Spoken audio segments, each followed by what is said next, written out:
يا أيها الذين آمنوا كتب عليكم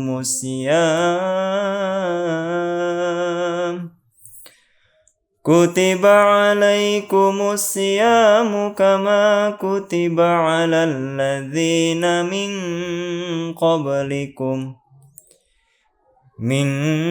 قبلكم لعلكم تتقون.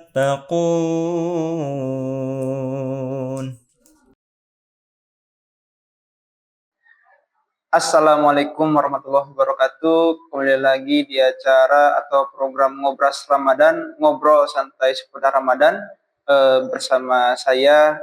Assalamualaikum Pak Ali. Waalaikumsalam warahmatullahi wabarakatuh. Sehat Pak? Alhamdulillah sehat. Alhamdulillah. Mungkin Pak pada kesempatan Ba'da Taraweh sih ya Pak, kita akan mengobrol santai terkait pentingnya mempelajari Al-Quran Pak. Oke, karena kan seperti kita ketahui bulan Ramadan adalah nuzul Quran ya Pak. Bulan di mana turunnya Al-Quran. Dikarenakan hal tersebut mungkin agak sangat penting, bukan agak lagi, sangat penting untuk kita membahas terkait pentingnya mempelajari Al-Quran mumpung nih momennya bulan suci Ramadan. Mungkin Pak untuk mengawali ngobrol kita ya Pak, saya ingin bertanya terkait apa sih Pak pentingnya kita mempelajari Al-Quran? Baik, jazakumullah khairan atas program ngobrol santai ini. Ya Pak. Pertama-tama saya ucapkan Assalamualaikum warahmatullahi wabarakatuh. Waalaikumsalam warahmatullahi wabarakatuh. Alhamdulillah dengan karunia Allah Subhanahu wa taala kita telah memasuki bulan Ramadan, di mana bulan ini adalah bulan yang penuh berkah. Selain itu, bulan ini juga bulan di mana Al-Quran diturunkan. Oleh karena itu, penting bagi kita semua, terutama umat Islam, dan kita sebagai anggota Jemaat Ahmadiyah selalu diingatkan setiap bulan Ramadan itu minimal kita menghatamkan satu kali Al-Quran. Hadirin yang kami muliakan, bahwa Allah Subhanahu wa taala berfirman di dalam surat Al-Mujammil yang berbunyi warattilil Qur'ana tartila. Yang artinya, dan bacalah Al-Quran dengan tartil atau pembacaan yang baik, yaitu dengan perlahan dan penuh perhatian. Jadi itu suatu perintah dari Al-Quran untuk membaca Al-Quran itu dengan sebaik mungkin. Artinya baik itu hukum-hukum tajwidnya ataupun makhraj huruf yang harus tepat juga, demi untuk menjaga maknanya. Oke Pak, terima kasih. Jadi emang ada di Al-Quran sendiri ya Pak untuk perintah kita mempelajari Al-Quran ya? Betul, betul. Ini Pak, saya menotis satu kata tartil gitu ya Pak. Apa sih Pak maksud tartil gitu? Ya memang ini juga harus kita sama-sama ketahui bahwa apa yang dimaksud perintah membaca Al-Quran dengan tartil ya. Iya, tartil.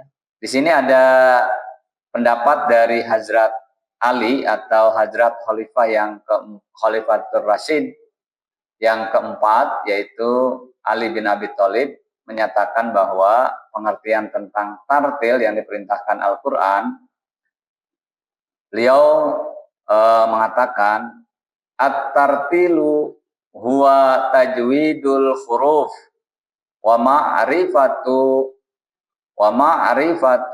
wuquf, yang artinya tartil ialah melafalkan setiap huruf dengan tajwid, yaitu dengan sebaik-baiknya dan seindah-indahnya. Jadi kalau kita tarik ya kesimpulan dari tartil berarti membaca Al-Quran dengan tajwid yang benar. Tajwid yang benar. Ya, tajwid yang benar di sini dikatakan oleh Sayyidina Ali. Yang kedua, dengan suara yang merdu. Oke. Ya, karena suara yang merdu itu menimbulkan kecintaan pada yang mendengarnya, begitu. Dan yang terakhir, untuk berhenti itu tidak sembarangan.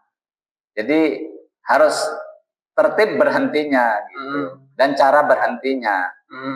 Jadi di sini ada 3 ya. Yang paling penting pertama adalah tajwidnya dengan baik, kedua suaranya yang indah, ketiga tanda wakaf yang atau tanda berhenti sesuai dengan kaidah tanda wakaf. Oke Pak.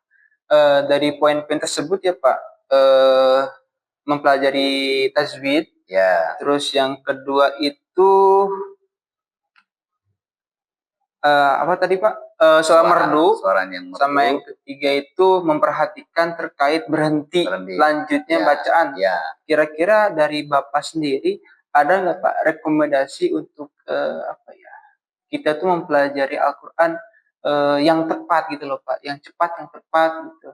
Sebetulnya sudah digagas oleh Hazrat Khalifah kita, Hazrat Khalifah yang kelima, yaitu program ITKA ya, International Ta'limul Quran Academy. Oke. Nah, di situ semua usia dan semua tingkatan bisa masuk. Ya, jadi dalam program itu ada program membaca yang pertama. Membaca Al-Quran dari kelas paling bawah. Artinya dari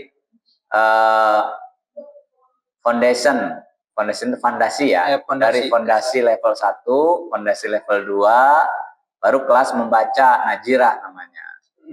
Najirah kelas membaca. Nah, Najirah itu ada Najirah level 1, Najirah level 2, Najirah level 3. Nah, jadi itu tingkatannya.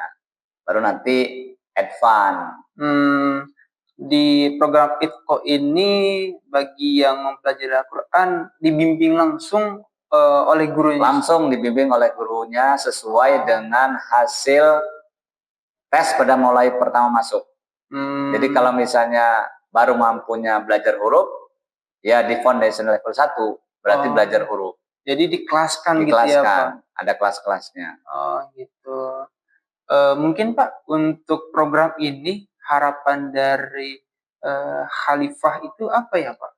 Jadi harapan dari program ini Hazrat Khalifah menyatakan bahwa jangan sampai ada warga atau anggota jemaat Ahmadiyah di seluruh dunia yang tidak bisa membaca Al-Quran. Oh gitu. Jadi harus semua anggota jemaat, khususnya ya, dan umumnya anggota masyarakat Islam terutama ya, yang ada di sekeliling kita.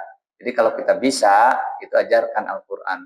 Oke, Pak. Jadi itu harapan Huzur, supaya kita jangan sampai memiliki kitab, tetapi tidak bisa membacanya dan mengamalkannya. Oke Pak. Jadi emang penting banget ya Pak untuk mempelajari Al-Quran. Mungkin Pak untuk menarik dorongan dari para penonton gitu ya untuk mempelajari Al-Quran, mungkin ada nggak sih Pak manfaat bagi kita itu manfaat ya Pak untuk kita gitu dari mempelajari Al-Quran? Manfaat dari membaca Al-Quran sangat banyak sekali ya. Yang pertama di sini ada hadis Rasulullah yang beliau sampaikan bahwa beliau bersabda, khairukum man ta'allamul Qur'an wa 'allamahu. Sebaik-baik manusia yaitu orang yang belajar Al-Quran dan mengajar. Itu Rasulullah mengatakan sebaik-baik manusia yaitu orang yang belajar Al-Quran, artinya baik belajar membaca atau tajwid atau tadabbur, kemudian mengajarkannya kepada orang lain. Itulah manusia yang terbaik. Nah, di sini juga termasuk jihad akbar, bahkan jihad kabir dan jihad akbar. Jadi jihad itu tidak soal melulu tentang perang ya Pak? Tidak. Belajar Al-Quran. Belajar Al-Quran juga termasuk jihad. Ditambahkan tadi akbar kan ya Pak? Ya, akbar itu terbesar. Iya, kabir, akbar. Itu. Kabir itu besar. Kalau akbar maha besar. Oh gitu. Jadi mempelajari Al-Quran dan mengamalkan atau menyampaikan atau mengajarkan itu termasuk tabligh yang paling besar dan jihad yang paling besar juga. Oke. Jadi emang sebaik-baiknya manusia gitu ya Pak, adalah orang yang mau belajar mau belajar Al-Quran, sebaik manusia. Iya. Kalau sudah bisa mengajarkan gitu ya Pak. Iya. Oke. Karena kenapa? Rasulullah juga sudah berpesan bahwa di akhir zaman nanti Al-Quran itu hanya tinggal tulisannya. Nah, jangan sampai Al-Quran hanya tinggal tulisannya. Artinya Qurannya ada, tetapi tidak dibaca dan tidak dipahami, apalagi diamalkan. Jadi dibacanya ketika bulan puasa saja. Setelah bulan puasa, taruh lagi. Gitu. Nah, ini terjadi di zaman sekarang. Iya Pak. Tapi mudah-mudahan di anggota kita ya Pak, anggota Jemaat Ahmadiyah, yang mana kan ada pemimpin, terus petunjuk dari Tuhan langsung gitu ya Pak. Mudah-mudahan tidak seperti umat yang lainnya gitu ya Pak. Jangan sampai terjadi. Iya. Gitu. Karena kalau sampai terjadi, kita menjadi umat yang terbelakang. Ya Pak. Mungkin ini momen Ramadan dan mungkin bisa jadi gitu ya Pak. Ya, pada bulan ini kita meningkatkan kualitas kita dalam mempelajari Al-Quran, dan setelah Ramadan itu tidak terjadi penurunan gitu ya Pak. Ya, sebaiknya seperti kita naik tangga. Kalau kita sudah ke tangga kedua, ya jangan turun ke tangga satu lagi, gitu. Naik ke atas. Iya. Oke Pak. Terus ada nggak Pak pendapat dari Masih Maud itu terkait Al-Quran, atau nggak nasihat lah gitu untuk kita? Ya, jadi sungguh beruntung kita sebagai umat Nabi Muhammad SAW. Di akhir zaman ini kita dibimbing oleh Hazrat Imam Mahdi yang sudah dijanjikan oleh Nabi Muhammad SAW bahwa di akhir zaman nanti beliau akan hadir dan membimbing kita. Artinya beliau juga mengajarkan Al-Quran kepada anggota jemaat dan kepada umumnya umat Islam. Beliau bersabda, bacalah Al-Quran dengan tadabbur, yaitu dengan memperhatikan sepenuhnya, dan cintailah Al-Quran sedalam-dalamnya, seolah-olah tidak ada yang lebih dicintai oleh kalian selain Al-Quran. Jadi Hazrat Imam Mahdi sudah jauh hari sebelum kita ini, ketika beliau mendapatkan tugas untuk memperbaiki umat Islam ini, yang pertama adalah mempelajari Al-Quran.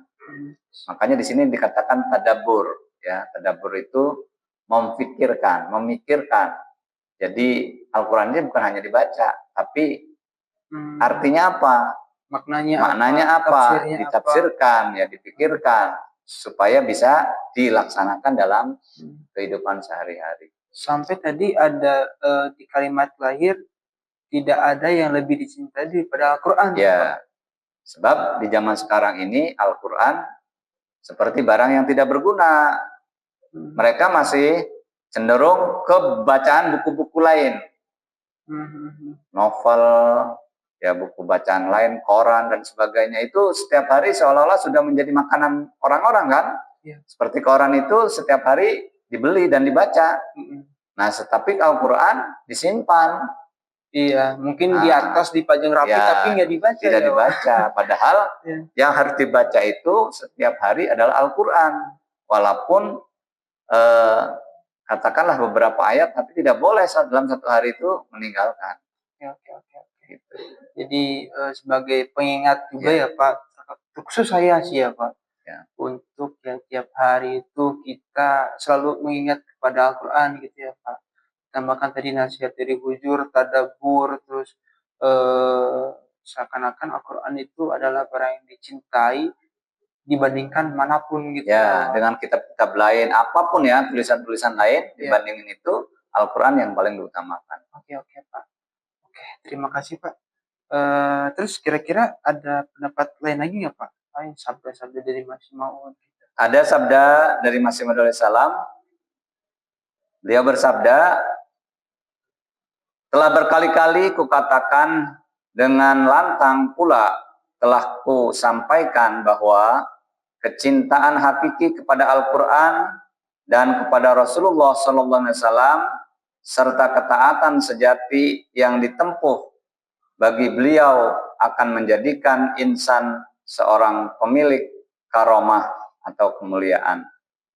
Jadi maksudnya beliau bersabda bahwa barang siapa orang yang mempelajari Al-Quran dan mentaati sepenuhnya kepada Nabi Muhammad, maka orang itu adalah pewaris karomah.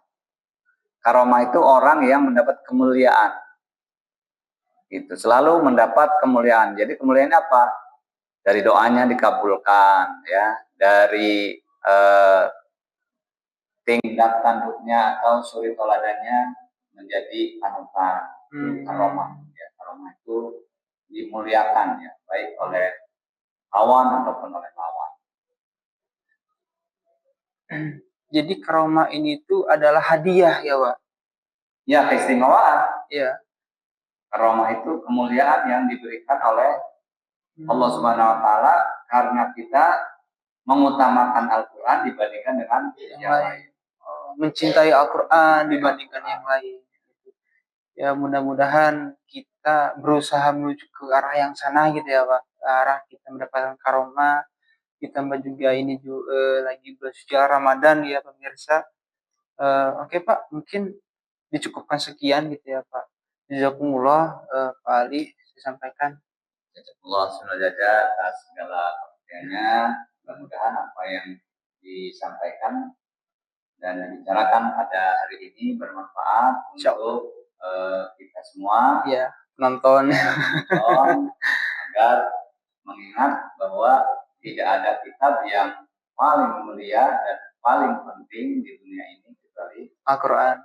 Dan di akhirat nanti kita akan ditanya tentang Al-Quran ini.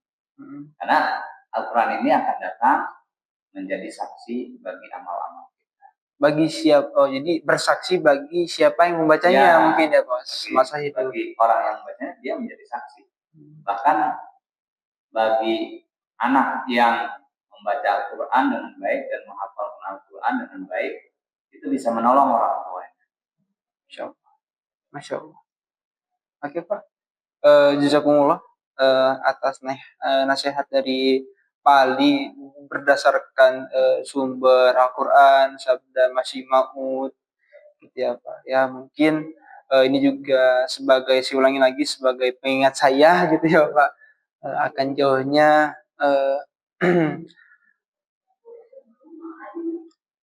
ya udah Pak, mungkin dari saya sekian. Mohon maaf jika ada salah kata. Assalamualaikum warahmatullahi wabarakatuh. Waalaikumsalam.